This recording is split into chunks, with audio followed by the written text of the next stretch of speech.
watch, but not watch the entire show and from the waiting room. Welcome everybody to Earth 2 Comic Cast, where superheroes exist and comic book talk is the norm. It's your host Mo Crosby, back with, they haven't changed the seating position and the name position, back with James and Stephanie.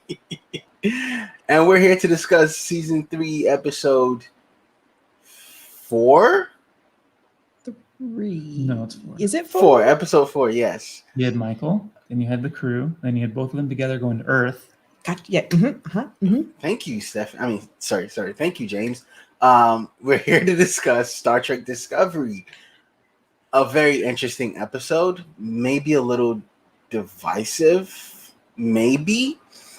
Some choices some people didn't like, some choices some people are okay with, and we're here to talk about all the choices, starting with Stephanie. It's always good to start with Stephanie. What did you like about... No, hold on. What did you think about the entire episode before we go into like super specifics? Just your broad thoughts. Half of it was great. Mm-hmm. Half of it was awful. That's great. That's great. James? I would say, actually, strangely, I agree with her very similarly. Wow, that's amazing. It is amazing. That doesn't happen very often. No, it actually really doesn't. You're just so amazing. But I'm sorry, I liked all of it. I'm not gonna say I loved it. I liked it. So now we're gonna start with the likes. James, what did you like? I thought there was a touching moment where she was able to recite all of her names. Mm-hmm. Anything that happened on Discovery, the ship, was good background. I didn't enjoy the infighting, but it was good to see them work things out. Mm-hmm. Mm-hmm. Stephanie, what did you like? That's not a lot of likes, by the way, but yeah, it's small. I always love when we start with medical officer's log. Mm-hmm. Those are, so I feel like consistently throughout all of the different iterations of Star Trek, you get that insight when things are about to tip over. Mm-hmm. And so like that's like a mechanism that Star Trek writers use to let you know that like things are kind of boiling up. Right. So and I love Dr. Colbert. Is that his name? Colbert? Yes. Whatever. I know it seems weird to say I love somebody I don't know what their name is, but I think he's a super fascinating character. Is he your favorite actor? No. Ooh.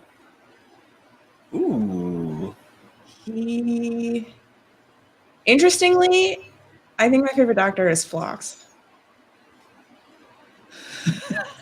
I'm sorry. I'm so sorry. He's the only part of that show that I like. What? I'm so confused. It's fair. That's a confusing stance for me to take. I love Bashir, but he's really rocky in the beginning and the end. Middle season Bashir is top notch, but as overall characters, he can't be in the... Anyway, I really like Medical Officer's Log.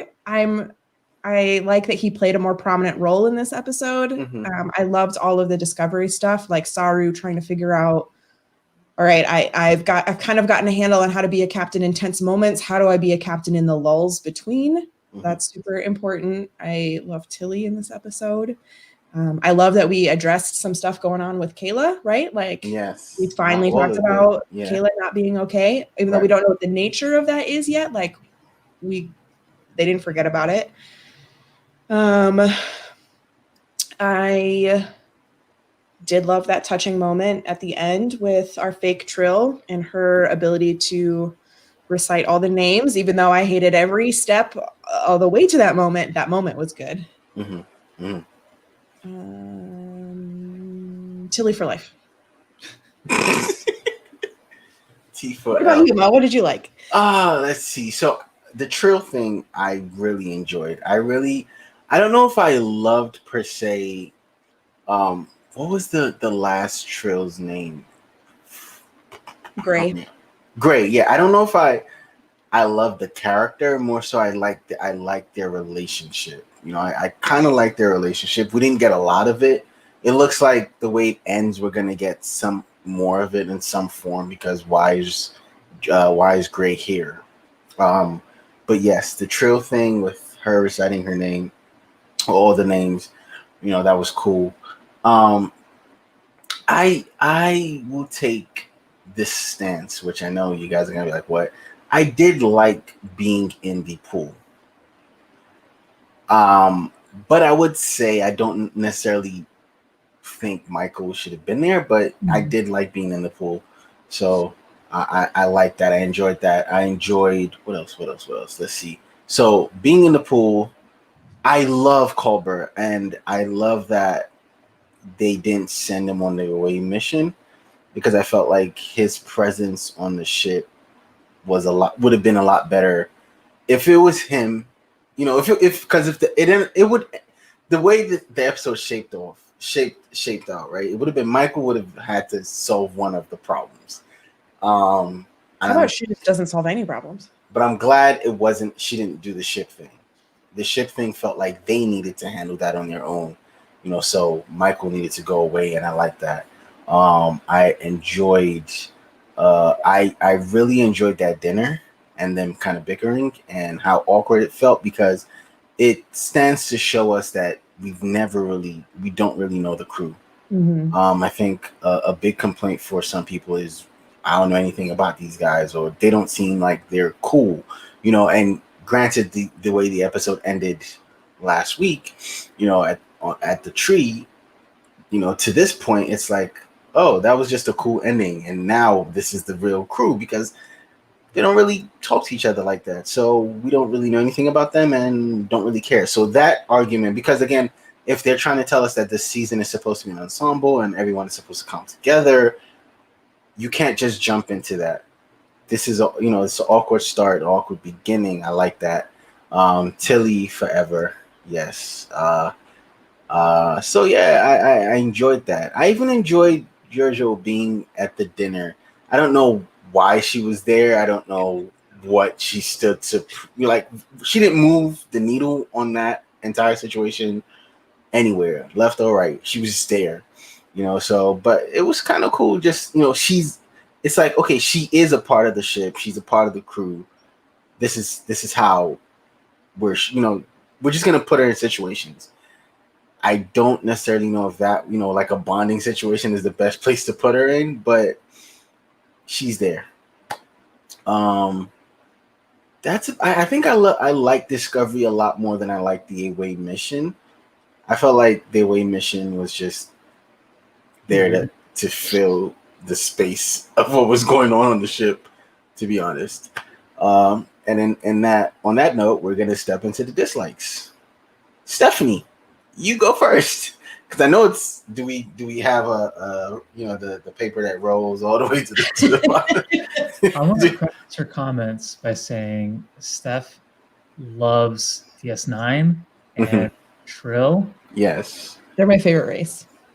But I'm guessing Discovery didn't do justice. Okay. No, not at all. So I think the big glaring issue is that both in DS9 and the Next Generation, we established that humans cannot host trills, at least not for a long period of time. Like it's a matter of hours before one or the other will die. So for us to jump suddenly to this is a possibility without any explanation other than the power of love is garbage. Like that's terrible writing, that's terrible like consistency and coherency. And I'm not necessarily opposed to a human being able to host a symbiote, but it needs to be believable and there needs to be an explanation for why it's possible, because it was such a big deal in DS9 that isn't possible. I did not care for Michael going on the mission. That felt super forced, that felt super lazy. Although, Mo, I think you make a good point of like we needed the Discovery crew to come together without Michael. And so having the Doctor play that role. And I super liked that he was just walking around giving everybody affection. Like, right. Because just imagine he went Michael with, doing yes. that. I feel like everyone would hate it. Yeah. And so they were like, you know what? Let Michael go away for a second. And there's nowhere for Michael to go. But okay, so the away mission, I guess. Yeah. So I don't I understand that after 1,000 years, Trill society is going to look very different. So like, Mhm. it didn't bother me that they have these like trident spears that shock you. Whatever. We never really saw Trill's like militia before, so maybe that's always been the case. You're gonna watch for like a little bit, okay? You're gonna watch for a little bit. I know you can hear me. I know you can hear me. Yes. So I also he's laughing. I know he hears me.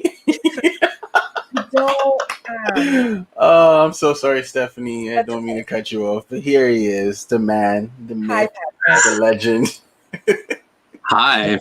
So go ahead, Stephanie. You interrupted Stephanie, Patrick.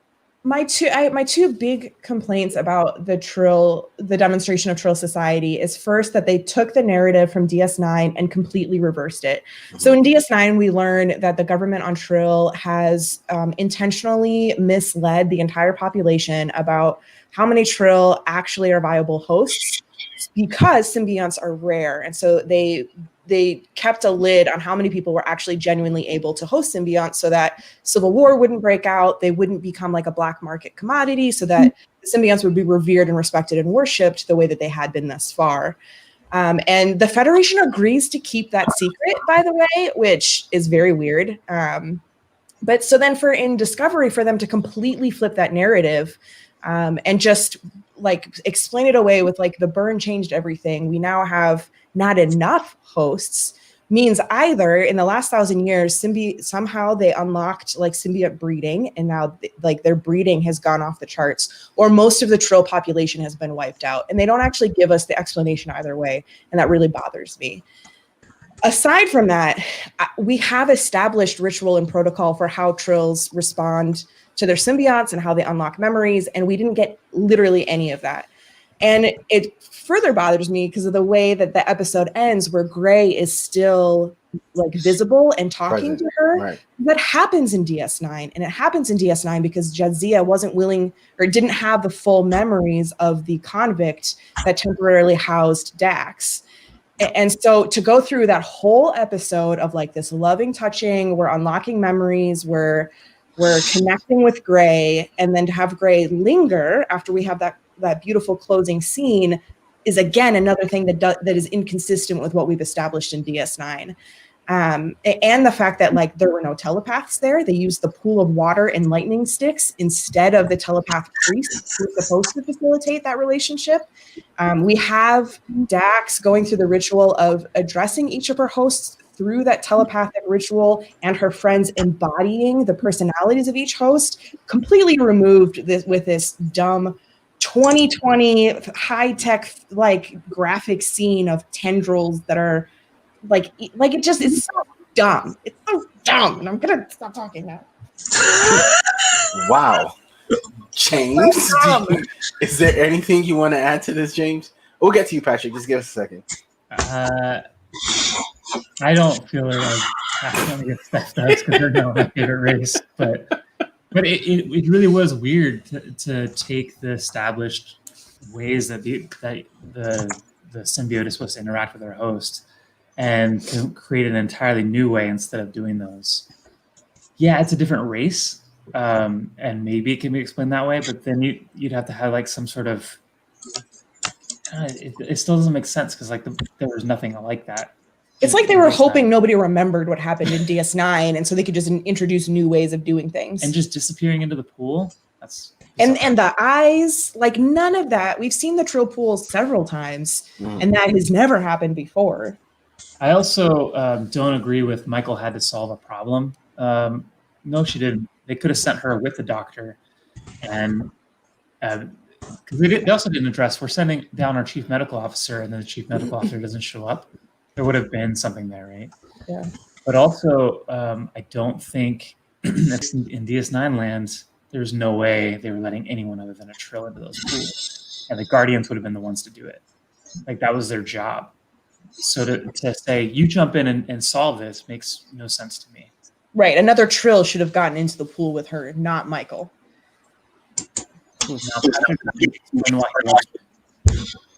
Okay, so before we go any further, before I even go, Patrick is here. Patrick, what did you like about Discovery first.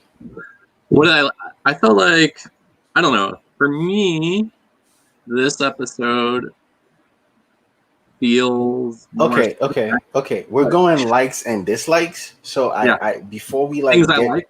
Yes, just what you liked. Oh, just things I like. Okay. Yes. I really enjoyed everything on the ship, first of all. Yeah. So I really enjoyed that. I really enjoyed in this kind of new Star Trek world where everything sucks and everything is kind of like post-apocalyptic, like, I don't know, the Postman era, galaxy-wide, that Trill wasn't actually like that. I mean, they're having their issues and stuff, but that planet was not exactly like, it didn't look like Mad Max, which is They're kind still of, peaceful. yeah, the way a lot of things have been going in Discovery, I was worried that it would go that direction. So maybe I was bracing for that and was pleasantly surprised. I mean, yes, there are major issues and clearly factional issues within Trill, but it's just different than it could have been, or like they would have gotten there and like literally the entire civilization was destroyed, or I don't know. For me, I was excited just to, it felt like going home a little bit to me, like it did. I'm pretty sure like the opening scene with that like flying fish thing, I'm pretty sure that flying fish thing was like from DS9. Like I think I remember that from when they went there before. And so I just felt like, hey, this is, especially after going to Earth, which was super unfamiliar in how it was. Even though like I agree with some of the stuff Stephanie just said, but like the pool and everything made it feel like home again. Like, oh, we've been here to this pool, these caverns before. A lot of that felt familiar and added some threads of continuity for me actually with old Star Trek in a way that some of the newer Star Trek I feel like has been struggling with. So I think that was a thing. And what's the name of the human host? Adira? Adira, right? Or Adira. I think she's a more interesting character than how I was feeling just an episode ago, where I was like, really, a human as a host? I think they got to go further. I don't think it's enough. And I think we'll get into that later, why that's concerning. But it wasn't just like glossed over either, which is something that sometimes they have done. So I am, so I don't know. Those are the good things. Like the stuff going on the ship was really good. In some ways, On the ship handled trauma and some of the stuff they're going through better than any of the old Star Treks did. So I remember that, is it Brian Fuller or whatever, had to like argue forever just to have one follow-up episode after Picard became Borg. They didn't even want to do that much. Like they didn't even want to have like one single episode of him dealing with the aftermath of him becoming a Borg. So it just shows how far they've come in that way. And so I think that's I guess I keep looking for indications that we're going to go more towards the Star Trek that I really like, which is like go out and explore and find new things, right? Whereas I know a lot of other fans, a lot of people who are probably watching this cast are way more intertwined with specific characters. For me, Star Trek, I love the characters, but for me, it's the exploration aspect that, like, even when I play video games, I'm the person who, like, I remember when I, like, first played, like, WoW or whatever, and I just left all the quests and would just, like, wander around looking at stuff, because that's just something I really enjoy. So, yeah. Wow. Okay, so since you're here, let's get into the things you didn't like. Really quick. What me or who? You. We got to get you out the way first. Actually, last. Yeah, we have to get you out the way because Stephanie and James went. So now it's your turn. Yeah. Okay. Well, then I'll keep it short and simple then. The big thing I didn't like was Michael getting into the pool and going through that experience with Adira. It just wasn't necessary. There's lots of ways in which you could have written that without the whole like hand waviness of her getting into the pool. It actually could have been more compelling if Michael and Adira had kind of walked through some of the things that she was facing, just talking to each other beforehand, and then you would see Adira take that knowledge just gained from Michael and utilize it in the pool, right? There are ways to have done that differently. And so I just felt like there's a way in which this episode almost felt like Michael was shoehorned into the episode. You could almost take Michael completely out of this episode and tell the exact same story. And so considering how critical everybody already is of Discovery and of kind of the Michael aspect of Discovery, it's a shame that this episode added some fuel to those flames unnecessarily, in my opinion. Okay. And that's it? Yeah. Wow. Amazing. I'll add one more dislike that I left off accidentally. Where was Jet? Also, where was Book? Book left last episode. Oh, I thought he was After staying. But Jet's been Book gone left for after episodes her. now. She could have easily yes. Giorgio's seat. Giorgio probably kidnapped her so she could sit at that table. Probably.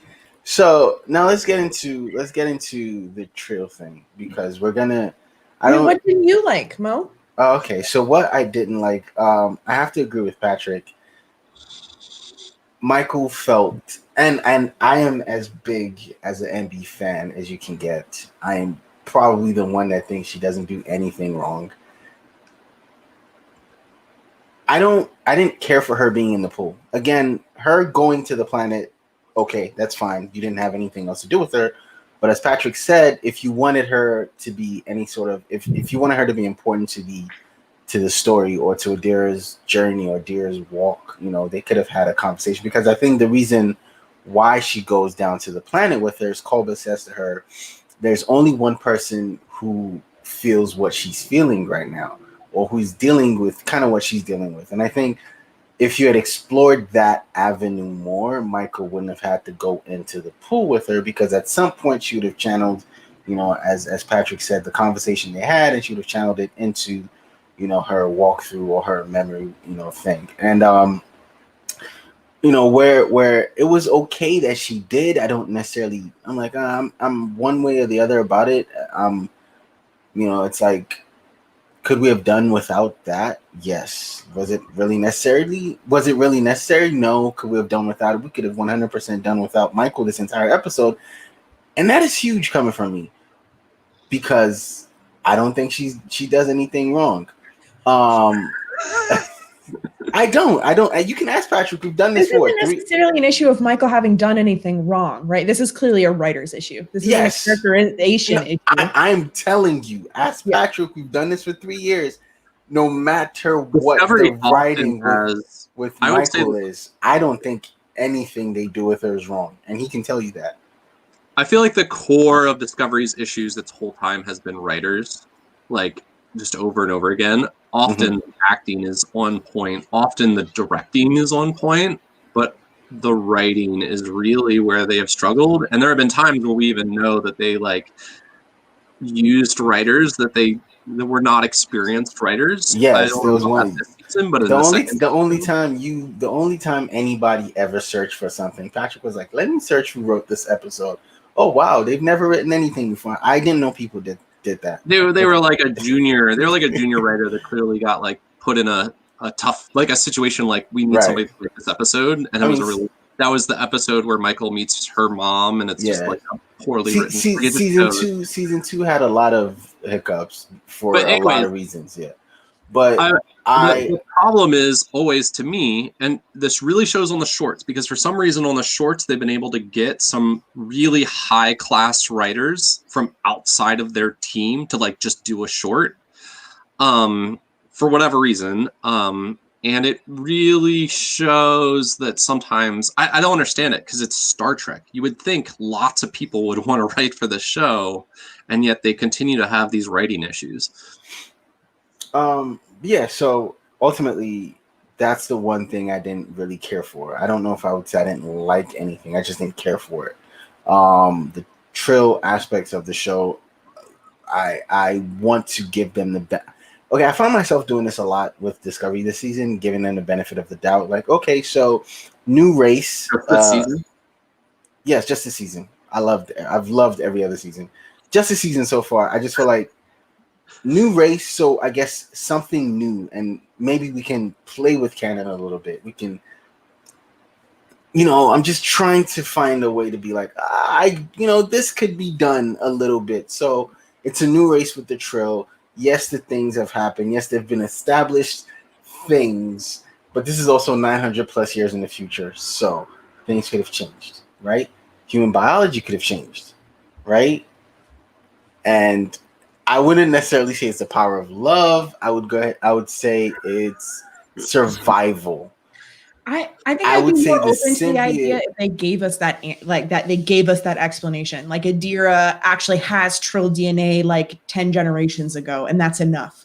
You know what I mean? Like they didn't give us any explanation. I just think it's survival. I think symbiote just wanted to survival, has wanted to survive, and it said, you know what, okay, so I know this is all probably the gonna, other symbiotes. this is probably gonna be super left, right?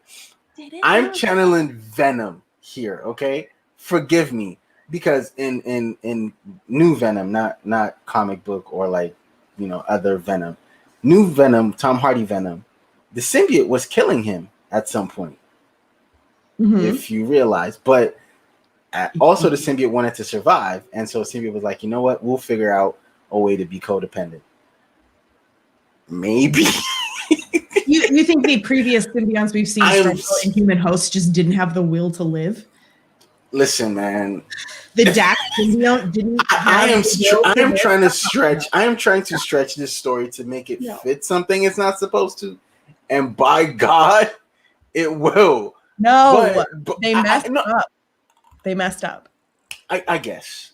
So can we leave Trill for a second and go back to Discovery? Because I feel like the meat of the story, the better part of the story, is on Discovery. If all of us have agreed that, right? Again, what I thought was really, really great on Discovery was when Saru was talking to the Discovery, trying to figure out ways to bring up morale and try to figure out how to help the ship. Something took over. Did anyone catch that? Yeah, the sphere comes alive. Yeah, so I guess we're gonna get more sphere intertwining into the story somehow.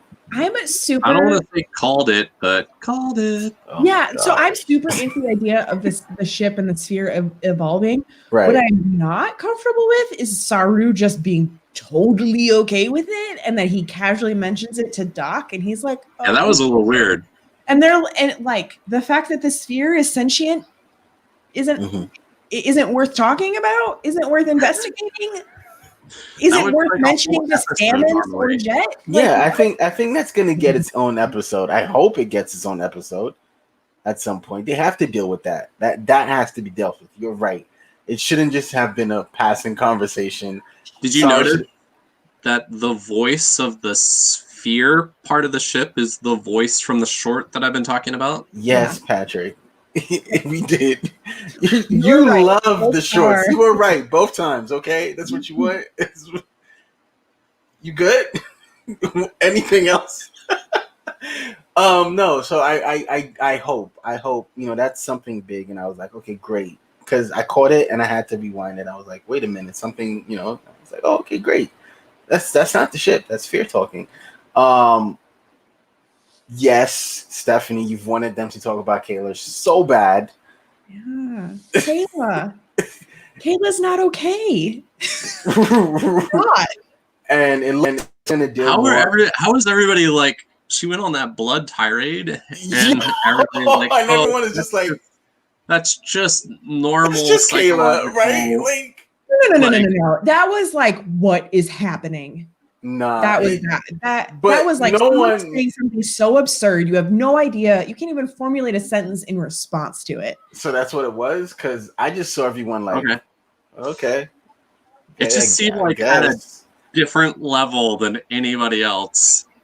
When it's supposed to, like, clearly, that was a response to her head getting bonked. She said, "What did she say?" I don't think it has anything to do with maybe something else going on. I landed this monster. And you just think you're Discovery monster. That was so weird. Maybe that's part of whatever's going wrong with her, or that's because I was thinking, do pilots say stuff like that, do control man? I mean, all right.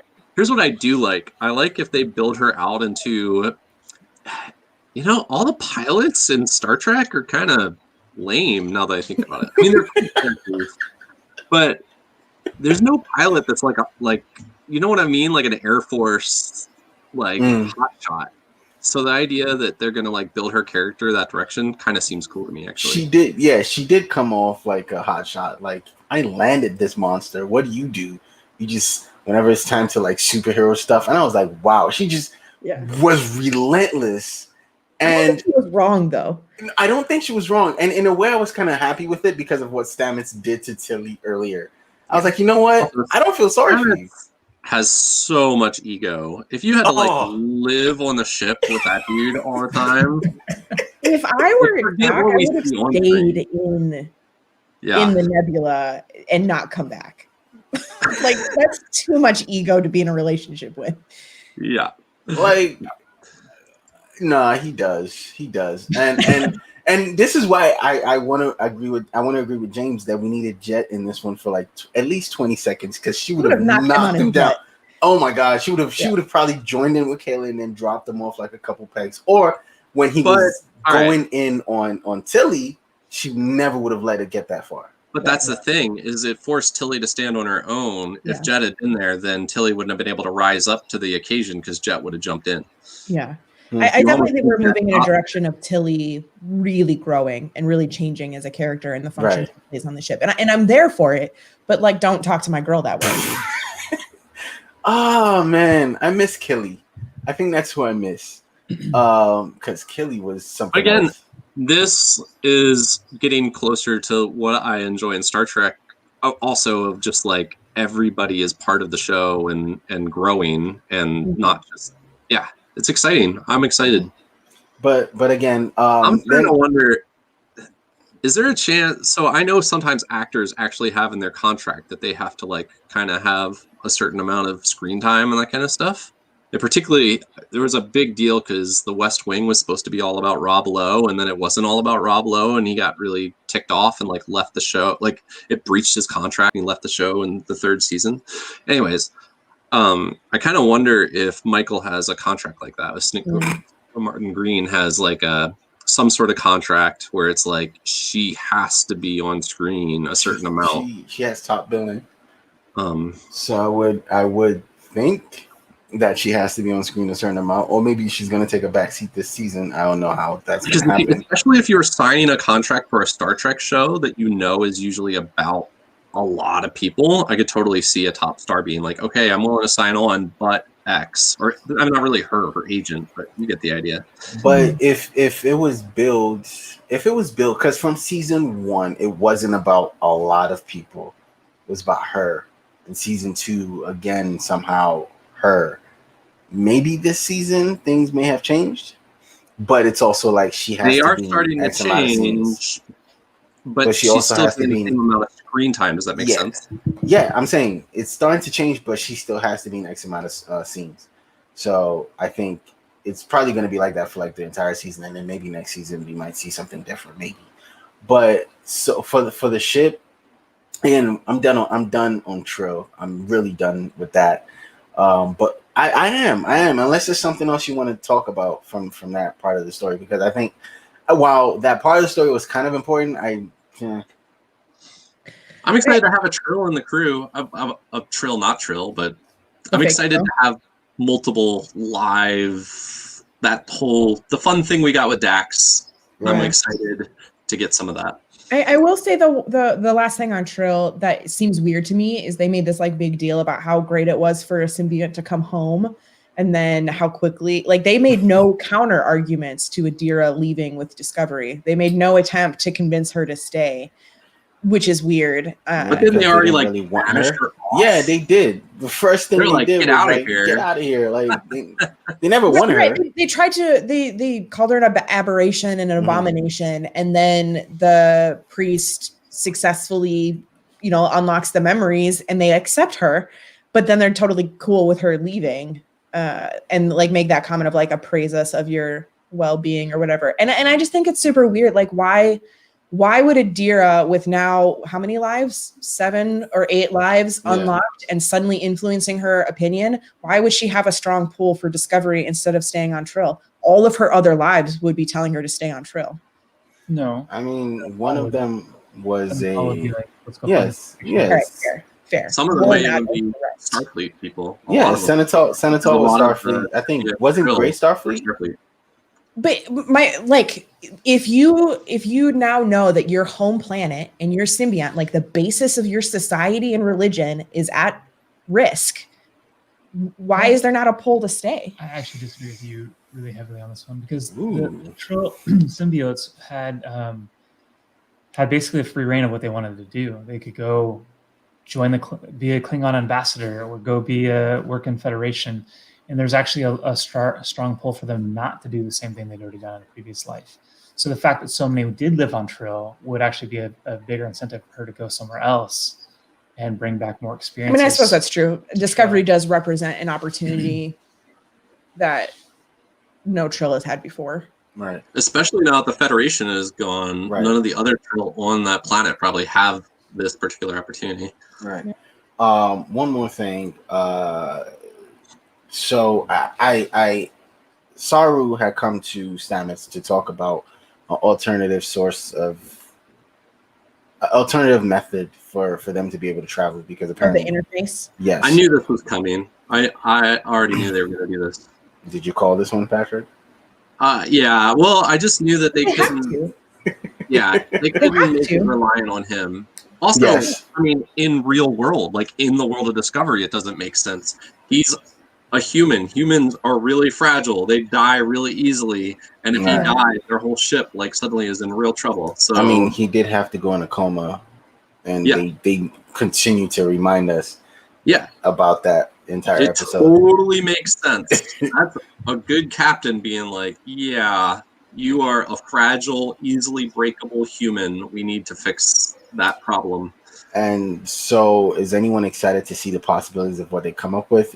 Looking like Tilly's going to be... Sounds like voodoo magic again, which is a little bit disappointing. It sounds like Tilly's going to be really, really involved in this, and Stamets, for one, didn't like her idea, which is funny.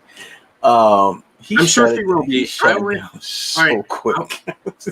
I hope Go they ahead. make it make sense. That's all. One of the things Yeah, that's I fun don't want about to Star Trek is their stuff, especially how they travel, usually has some basis in like active science. And even the mycelial network had there was whole articles written by MIT about this whole thing that I remember we were talking about when the show first started. So I hope whatever they do, I don't know. I just want it to have some cool science grounding. Yeah. So traveling on a mushroom network has to make sense to you. No, the interface does. No. I'm saying there were okay. There were actual MIT articles about this whole. I'll go find it. Apparently, that's perfectly okay. But... it's mushroom atoms or something. They if you ping one of them, another mushroom of the same stalk or whatever also pings. There's a whole thing where you could, because they were trying to figure it out for being able to send messages through, I don't know, something crazy about mushrooms. I'm gonna find out. Okay, something crazy about mushrooms. Important to note that Stammen's objections to Tilly, I think it's ego, right? He's upset that Tilly thought of something that he didn't, and especially that what she thought of makes him not as valuable anymore. So I think his lashing out at her was pure pride, not wanting to be challenged. Right. I mean, it 100% was. I'm not even going to argue that. He was like, no, you're wrong. Or why would you think this is the best way to go about it? And it was kind of funny because it did present itself at dinner. Sarah was like, is everything okay with you guys? And no, was it Sarah or Doc was like, is everything okay with you guys? And they're like, yeah, whatever. Again, the dinner scene to me was A+, and not for them going against each other. Like I said, it was just because it's okay. So Anthony complains a lot that the crew, no one knows anything about the crew, or the crew that we don't care about the crew. And so one thing Patrick had always said about season 3 was it was supposed to be an ensemble thing, and if you just jump right into the crew caring about each other and the crew being all friendly, it'll just look very awkward. So with them doing that, it just stood to reason that we understand that you can't just force these people to like each other, even though the whole thing at the tree was beautiful and we loved it and we're like, oh yes, yay Earth. But honestly, it was just them reminiscing about where they went to school. And so I the dinner scene to me was one of the best scenes of the episode. The end to me, where they're all like at the movie laughing, and I'm like, I don't care for that. I'm sorry, I didn't. It felt like a scene in the Orville. I don't know if anyone. Huh? I didn't like the movie scene either. Thank you. So good. I was neutral on it. I think you like that. I think that's kind of true to real life. Like, especially if you have a large family that bickers a lot, you have a terrible dinner, and then you just pretend that the terrible dinner didn't happen by putting a movie on. True. I don't know that it really like furthered the plot or anything, but I think that the end of the last episode and then what happens in this episode is more true to real human relationships. You can have moments that are touching and bonding, but don't solve any interpersonal issue. Right. Okay. Well, I guess that's just what that was. It was kind of like a reprieve for everything they'd been through, because as he said, he gave them the night off. Yeah, everyone who could. Yeah, so it's just like, let's just have the rest of the day off. And I like the dinner scene also because it does acknowledge that, like, one, not everybody is buddy because that's not realistic. There's personal turmoil, but it also gave ground to how traumatic it would be to really like embrace where you are now. Like, if you make that decision to travel into the future and to be cut off from everybody, like, that's a head decision. And it's going to take a while for your heart to catch up to that, to like really acknowledge, like, after you've gone to Earth and nothing is the same, your family isn't there, like your favorite coffee shop isn't there anymore. Like, there needs to be, as Patrick talked about earlier, like, we're giving ground to exploring how things have impacted people. And I think the dinner scene was part of that. Right. Like, it's going to be a while before people are okay in the future. It's good. Okay. So, I'm sorry, Patrick, did you have anything else to add? No, I just agree. James? No. Oh, that's amazing. Well then, I hope this was kind of a shorter conversation than I thought it would have been. We're not gonna have a conversation about. Never mind. No, go ahead. About milkshakes. I don't know. Don't worry about it. About milkshakes? Humans and humans taking the place of Trill in the show. Oh man, you see, I feel like that conversation is coming up, but this is my take on it, right? I feel like, you know what? Nah, never mind. You're right. You're right. You're very right. Just thought about it. It's okay. I think the amount of explanation that they're going to have to do to make it a reasoned choice isn't worth the hassle. Just to avoid a little bit of makeup. Yeah. Stephanie's the smartest one of us because she said what I think we're thinking. But it's gonna have to be a lot and also very convincing. Yeah. So you're actually adding more weight on the. It would have been just so much easier to be like, she's a Trill. Boom, done. But I think they really, really wanted to play up the actor in this. How would putting spots on her face limit her as an actor? But I don't know. I think they wanted to play up the human aspect. Wouldn't it be more compelling for a Trill to not be able to access her ancestral right? Wouldn't it have that? I think that would have been more compelling. Of like, I got a symbiote in a moment of turmoil. I wasn't prepped. I didn't get the training that I needed. I like everything went through, but where we can actually explore it, right? That would have been way more interesting to me. It would have been. There's a lot that should have happened that didn't. Well, we're gonna see what they do. And try would have called it a slug. Right. Called it a slug the entire episode. But until she became Trill-ish. At least she didn't call it a slug to the people on Trill. I don't think. Right. No, that would have not gone well. She didn't say a lot on Trill, which is kind of weird. She said, and she didn't have a lot of lines. No. There was one thing about the whole Trill thing that I did actually like, which I know is surprising considering I ranted for a solid 45 seconds earlier, is in the flashback scenes between Adira and Gray, like watching Adira grapple with you're not the same person. That is an aspect of Trill society that we got a little bit with Ezri on DS9, but like what would it be like to be in a relationship with a Trill before and after they get joined? Right. I agree. Like that is an interesting aspect, and I'm glad that they mentioned that. Do you think that now they're going to explore that with Adira? But that's more about Adira's boyfriend, right, than her. So I don't know. No, I'm saying, are they going to explore it with her? You know, like we met her. It's weird, right? We met her with the symbiote, but she was still very much Adira, right? Now she's Adira Tall. Are we going to see a difference in the characterization? I mean, it's only been 1.5, right? It's only been 1.5 episodes, so I guess we can't we just don't know. Yeah, so I guess whatever they give us is just what they give us with her, which is kind of. It just feels like Star Trek races get so little as it is. Does that make sense to differentiate them? Half the Star Trek races are just like a random different piece of makeup. And so it seems like a shame to be like, oh, here's another thing the humans can do just as good as you. Anyways, we'll just leave that there. It has to be said. It must be said. Oh man, yes, let's leave it there. Wow, we have nothing to say about Michael. Because Michael didn't need to be there. Right. Hopefully we get Jet next episode. Make James happy. Make you happy, Stephanie. That would have been way better in that pool.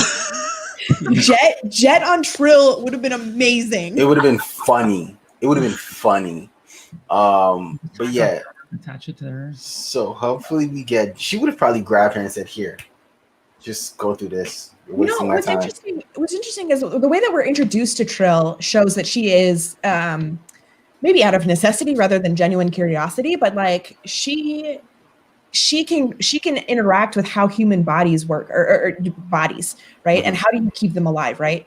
We were introduced to her by finding a room of bodies that are being creepily kept alive. So I imagine a Trill would be fascinating to Jet, and she would want to know how is the symbiote working in general, but also how is it working in you? Can I do that in somebody else's body? Like that would be an interesting like spin on what's going on with Trill right now. Maybe that will happen with Jet eventually when she's back on the show. Although I definitely don't want her to be a forever Frankenstein, right? Like that was creepy. There's all these interesting. Yeah. It was necessary and it was cool, but it was creepy. And hopefully Jet never has to do that again. I just want Jet to do that again. I want her to get stuck in herself for 3 days. She has to engineer the symbiote into herself. Wow. No, but well, also it'll be interesting to see Adira and Stamets together because Stamets is also kind of this altered human, right? He's like half fungi man. So, there's a lot of opportunities. I hope that we get more. That's one problem with Michael always being the center of everything is it robs opportunities for different combinations of characters we put together. Like one of the things one of you guys posted recently, like was it Odo and Worf hanging out together? And it was an amazing scene. And you're just like, oh my gosh, in Deep Space Nine, you can take any two characters, put them in a room together, and it's an interesting, good scene. And the thing about Discovery is I feel like a lot of the characters as they're developing them out have that potential, but they aren't being given as much of that opportunity. Yeah. Although I think it took a while for DS9 to get there. Like, right. Like it really DS9 did not solidify until season 4. Yeah. So we have one more season of Discovery. Right. Like it's a reboot. We're back to season 1. So we have 3 more seasons. Oh yeah. for Discovery to solidify. Anyways, well, they were new for 4, right? Like we know it's almost like the first 2 seasons are being treated as like backstory. Like sometimes you like will get like an issue 0 of a comic book, or you will get like a I don't know. Yeah. It's almost like it's being treated like, yes, these characters do have these things that happened in their past, but they actually tell you about those things in the scene usually, so you don't even have to have watched the first 2 episodes to understand what's going on. Anyways, I'm still excited to see where we go forward from this. I'm excited to see some of the other characters come back. Are we allowed to talk about the little preview? They don't usually watch it, so okay. it's yeah. Sorry to ruin that for you all. Sorry. That's why I asked. Well, you missed 2 episodes, and I'm kind of sad that you're on this one again because we don't get another cool, funny story. But I'm also happy that you're on here. Wait, was there one last week? Oh yeah, we talked about milkshakes. Oh. I'll just add that every now and then Patrick will send me a message that's just a picture of him messing around in a milkshake. Oh man, like, you know what? Since you're here, Patrick, how? I'm so curious because James explained it, and I just want to know from your perspective, how? Like, were you just tired? Did you? Well, I was really tired. Yeah, So that is that what it really is? Tired. You just weren't paying attention. Also, it was called. I think it like literally was called a refill cup. Like the big tin, they literally call it a refill cup. And so a refill usually means you refill things, not you move the straw over. Fair enough. You were telling the story, Patrick, and there's this moment, I don't know how well you remember it, where you like lift it up and look into it like this, and Mo was like hoping that it fell out on your face. You don't, Mo. I needed that milkshake. I was so sad about the loss of that milkshake, to be honest with you. James and Stephanie were just laughing at me. Oh yeah. And I was in pain. I needed that milkshake. I was really tired. And I heard you try to like put it back together like I needed that milkshake, man. I was ready to take the straw to the table and just suck it.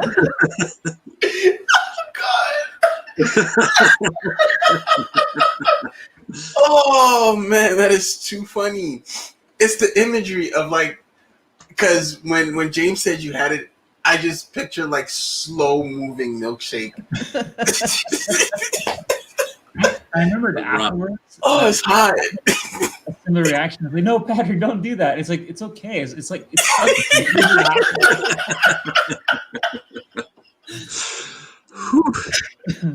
Long ago. Oh no, we lost Mo. We broke him. Oh my ass. He gets all these stories because Anthony also tells embarrassing stories about me. It's man, he gets all of it. It's all unfair. of it. That was good. That was good. That was a good way to end this. Hopefully Patrick is on next time. Thank you for coming, Patrick. Thank you for coming. Today it was probably like a good day for you, so you had the time. I'm technically at a convention right now, so I got to go back to being in the convention. Okay, so great. We will say goodbye at this point. Thank you for coming, Patrick. Thank you, James and Stephanie, and we will catch you next week for another interesting episode. Maybe Patrick free, or maybe with Patrick, who knows, of Star Trek Discovery Season 3.